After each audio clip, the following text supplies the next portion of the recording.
Hello and welcome to Motorcycle News and welcome to another new KTM model for 2024. But today I'm here again at Kiska Design to talk to you about a brand new 990 Duke.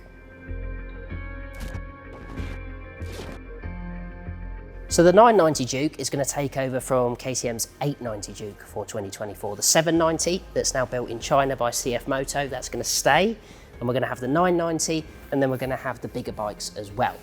So this is kind of your middleweight now, which is crazy when you think about in 2005, KTM released the 990 Super Duke, you know, arguably the bike that started this whole super naked revolution. That same capacity is now considered a middleweight. And funnily enough, this nice sort of matte orange finish is as a tribute to that very model. So yeah, let's take a deep dive into it and find out a bit more about the bike. You're watching this in November. It's currently the end of July. I haven't got any of the real facts and figures for you yet. I haven't got a press release, hence why I've got this notepad in my hand.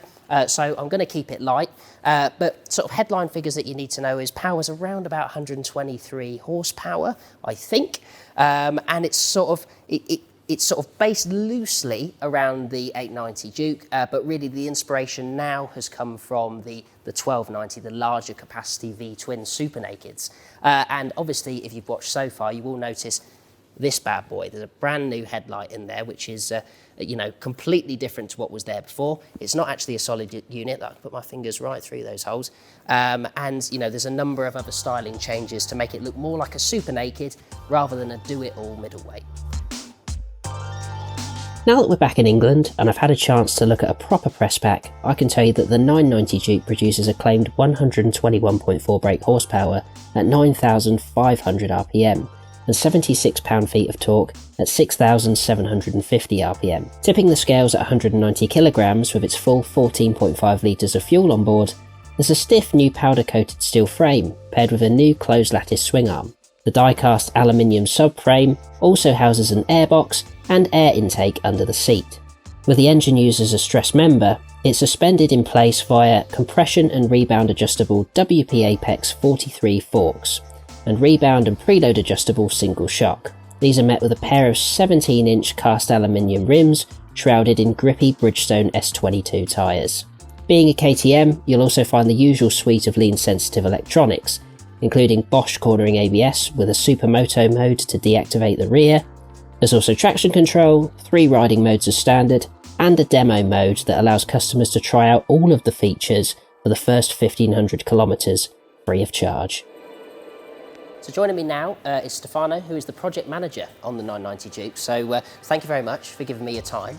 And congratulations on a brilliant looking bike. I think it looks really stunning in the flesh, and it enters a class that's really, really, you know, popular these days. You know, you've got everything from Ducati's Street Fighter V2s to Street Triples to, you know, well, I mean, you could arguably consider KTM's own 790 Duke at the other end of the range. So, you know, before we get into the nuts and bolts of it, where does this bike actually sit? Is it towards the sporty end of the segment, or is this an all-rounder? I would say I will start in this way. As you know, KTM is ready to race, so we are always looking at the performance. Our bike, and this one specifically speaking, is designed to get the best performance. So the development started to use the bike in the mountain roads, so to use in this twisty section that you can leverage yourself. Also the position of the footrest and the general ergonomic of the bike. The bike is grow up, and during the mountain roads you can ride the bike upwards, so you can really have plenty feeling of the front wheel. Otherwise, we know that it is the bike spread for several markets and for several use, so we don't miss also the general customer, I will say. The bike is also designed to be used on the city. Will be perfect, I will say. We tested. We had several tests as well on track, on mountain roads, and also on the city. And the bike's also in the traffic when you have to be a bit stuck in the low speed and low throttle. Works really well. It's a bike that you can use easily on the city as well on the mountain road, and even better on track. Why not? Fantastic. So, and is it a, because we haven't got the full specs yet, yeah. Is it a completely different bike? Is it modified version of the 890? What's changed? What's new on Forget about the 890. Okay. We are speaking about something new. Technically, we start from the 890 as development, but it's definitely not like that. With this bike, we are approaching the Super Duke. As you see in the front part, the ergonomic of the bike, it's completely grow up. It want to approach the Super Duke. The front headlight as well, it's exactly the same as the future of Super Duke. So the bike take over the positive points that we have from the 890 as the agility. The agility of the 890 was one of the best in the market. We took over that and we improve all the other parts that were missing, like the stability. This bike is an improved stability. That is one of the most relevant points where we focus completely the development. Fantastic stuff, that's brilliant. And when can we expect to see this bike? Do we know when it's going to arrive in 2024 yet? Yeah, we already set the SOP. So this bike will be 100% produced in Mattinghofen in Austria and will come around the beginning of 2024. But we can say about in the first quarter of 2024. Fantastic. And I'm right in saying that the 790 will remain, yeah. 890 will go, and this will now be the... Exactly. The one in the middle. Exactly. 790 will stay in the market. It's the bike produced in China. It's a completely different bike than this one. I would say that this bike will stand it out and will define this position in the market autonomously. Fantastic. And this bike now meets the next step of Euro 5, doesn't it?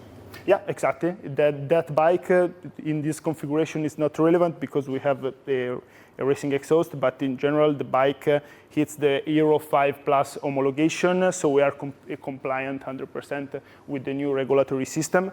We had no issue also during the development. It was known on the different documents during the development that it was a mandatory point for us, so all the focus, all the engine was done also to comply in the Euro 5 Plus.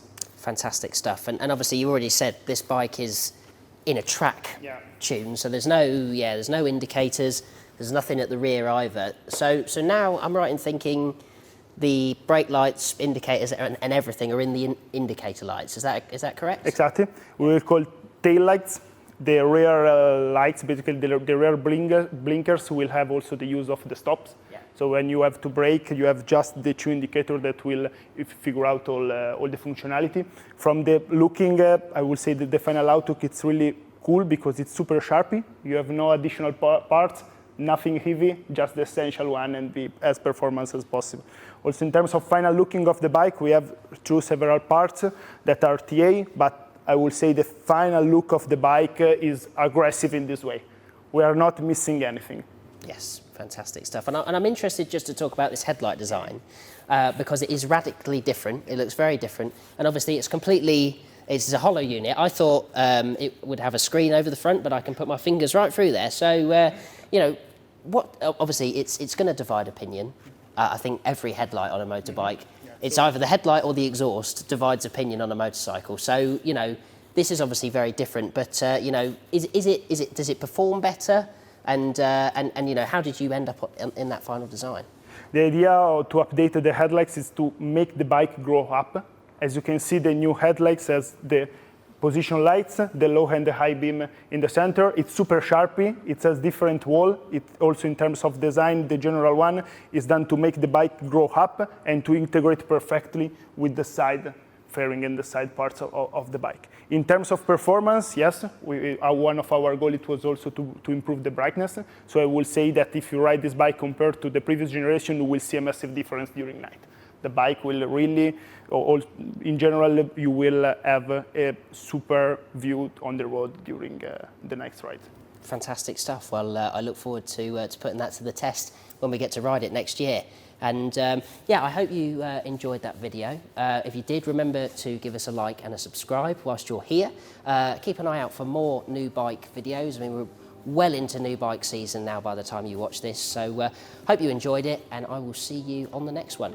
Cheers, guys.